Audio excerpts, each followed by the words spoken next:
This video is for the beginners. It doesn't matter if your web app's going to be generating revenue or not. It is good practice to always do a security audit before you push your code base live. So I've prepped this master prompt and this video prop to help make your lives easier. So without further ado, let's build. All right, so as you can see here on the screen, you can access this by going to clearmud.ai. Check out the resources tab up here, and you'll see it's one of the most recent video props. Now, this is an industry standard at this point. It doesn't matter where you vibe code your web app. Most people do it in Claude, some people use Gemini, some people use Kimi. It doesn't matter the model, but that final pass-through, Codex is the most reliable and reputable one to actually do that security audit and that final pass-through. So I wanted to focus a video around that. I've made some changes to a web app that we have live. It doesn't generate any revenue, but it does utilize some API keys to operate. And I did make some changes to the code base. So I wanted to run this security audit before we actually merge to main. So we're going to go ahead and first let's walk through the audit prompt here. We define a role. Now, in most cases, you don't need to do this, but we're just being thorough here, right? Before this app goes to production, identify likely vulnerabilities, insecure defaults, exposed secrets, broken auth and access control, dependency risks, unsafe API behavior, and configuration mistakes. Then implement safe remediations. We have certain set of rules here. We have an audit scope of what it's going to be handling throughout this entire audit scan. And then we have an execution plan. And then we define how we want the report, right? This is the final response summary that Codex is going to feed us, right? We have an overall risk level. We have what was fixed, what remains, certain findings, and it really tries to explain it to us. Now, listen, if you don't want to copy paste this whole prompt, you can honestly get away with pulling this first line and adding a few more lines of context. But for the sake of being thorough, I'm going to copy this master prompt that we have here. I'm going to go into my terminal. As you can see here, promptbrowser.net, I did git pull to pull from our latest branch that we haven't yet pushed to our production branch on Vercel, right? We're holding off on that. So I want to spin up Codex. Now, this is assuming you already know how to install Codex or that you have Codex pre-installed. Looks like we do have an update available. So I'm going to go ahead and run an update because it's always good to run an update. Okay, now I do want to change the model to high reasoning for this one. And we're just going to paste in that prompt. And it's going to get to work. Now, I built most of this web app with Opus, I think 4.5 at the time, possibly even 4.0 if I'm being honest, because Prompt Browser has been up for quite some time, but I've recently vibed some changes with 4.7, made some improvements to the backend, made some improvements to the logic, the brain behind the prompt extractor for YouTube videos. And then I also did update the API key, and I just want to make sure everything's secure. And I figured what better way than to do it than to do a demo showing you a master prompt that you can use for your production ready app. We're just going to let this get to work. Okay, great. Look at that. The convex review found a more serious bypass. The exported extraction action is public and currently trusts client provided transcript entitled data. So a browser client could call it directly. Let's finish reading that and bypass the Next.js route controls. I'm going to gate that action with the existing extract write token key and sanitize public video queries so transcripts are not exposed and tighten API input error handling. This is wonderful. This is related to some of the work I did. So, all right, the backend fixes are in. I'm updating the dependency lock next, starting with compatible package updates for the audit findings. Then I'll rerun the audit and build checks and fix any compile issues from type surface changes. Wonderful. And listen, I'll be brutally honest with you. I don't understand everything it's doing, but this, every time I run this, every time I deploy something new, I learn something new, right? And I'm just going to go off a little rant right here. I think it's very important to just build, experiment, test. The first thing you build is not going to make you $1 million, okay?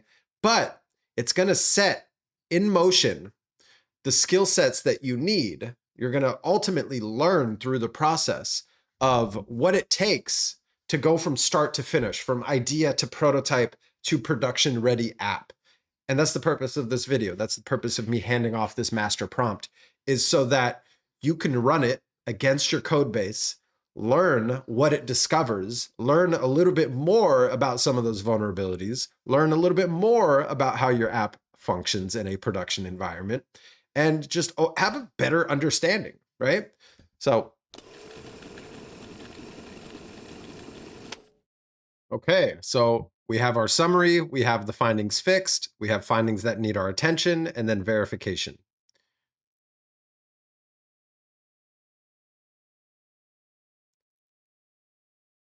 Wonderful. So let's go take a look at the summary. Hey, this is good. Overall risk, only a medium. Wonderful. What was fixed? Protected convex extraction rights, stopped transcript leakage, clean dependency audit to 0 vulnerabilities, hardened public API validation and error handling, added HSTS, and tightened the save/list input behavior. What remains? Production policy decisions around anonymous extraction, durable rate limiting, CSP, and whether API channel videos should allow arbitrary valid YouTube channel IDs. Awesome, thank you. So in your expert opinion, which one of these left on the list is critical for production, or do these not matter for production? Right, so these are also questions to ask. Just because it has an issue on the list, right, doesn't always mean you need to tackle it before production. So it's best to, at this point, after you get your result, then you start talking to it back and forth, right? Let's see. Okay, I like that. I like that a lot. All right, what do you need from me? You have my approval.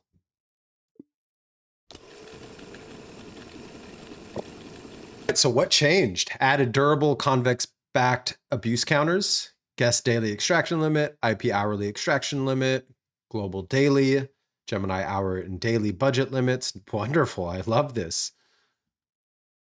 Set strong production values. In my opinion, after those environment variables are set.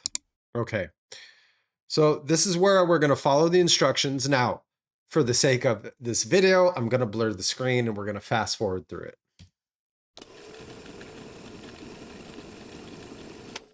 Okay, we are back. So I just wanted to make sure I blurred the screen in real time so we didn't have any issues. Now we are deploying. It looks like it just deployed. So we're going to go into prompt browser. Let's go ahead and grab one of Ray. Let's go to one of our most recent live streams. And we're going to get a shareable link here. Well, let's actually make sure the transcript is available. Let's grab the one from the day before. And we're just going to paste that in there and extract. Make sure everything still works. And forgive me, I wish I could show you that process, but since I'm doing this with a production code base, I couldn't show you those secrets, right? So, but it is very straightforward. You just follow the instructions. No prompts found. Interesting. The video is a casual live stream focused on software development. Oh, okay. So I love it. It's not wasting our credits here. Let's go. All right. So let's use one that I know there's a prompt for. Let's go back to channel content. Let's go to grab this one here. Get shareable link. Oop. And let's go back into prompt browser. Paste this one in there and verify we are human. Extract. Realizing I didn't have the right screen share on there, and we're just doing one final test in production. Looks like we have a server error, but I'm guessing it's because we tried to run 2 in a row.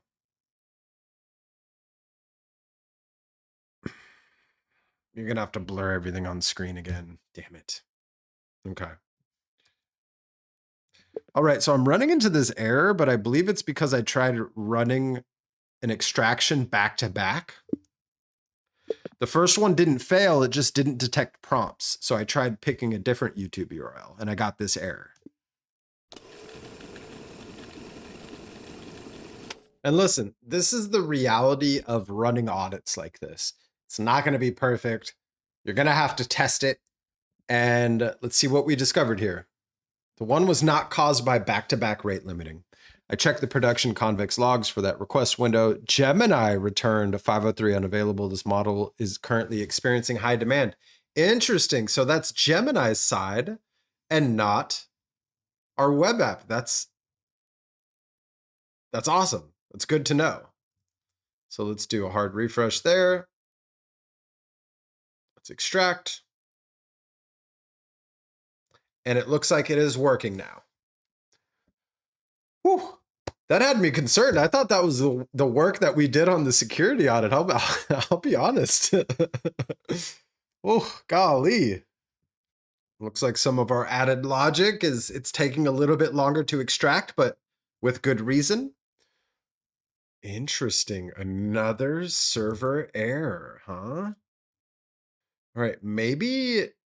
All right, let's go try one more video here. Let's grab this most recent one that we posted. And we're going to go back to prompt browser. We're going to paste that in there. Let's see how it does. Yeah, listen, we're still running into a ton of errors here.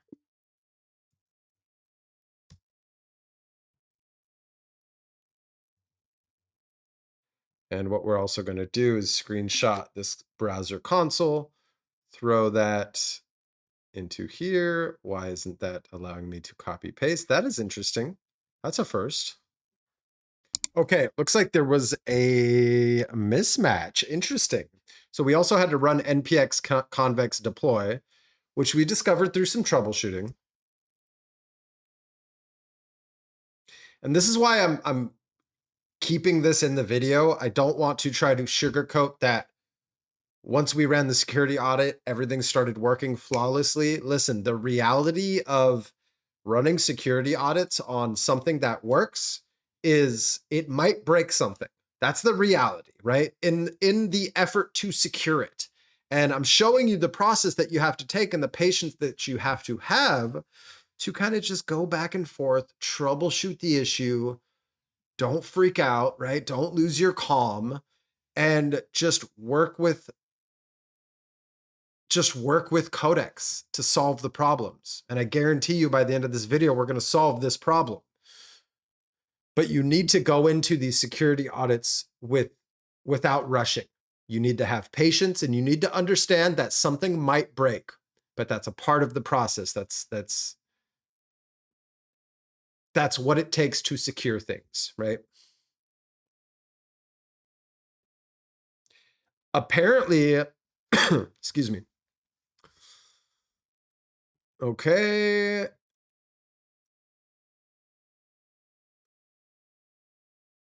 All right, let's give it a try now, shall we? I'm going to do a hard refresh on the page, and we are going to try to extract.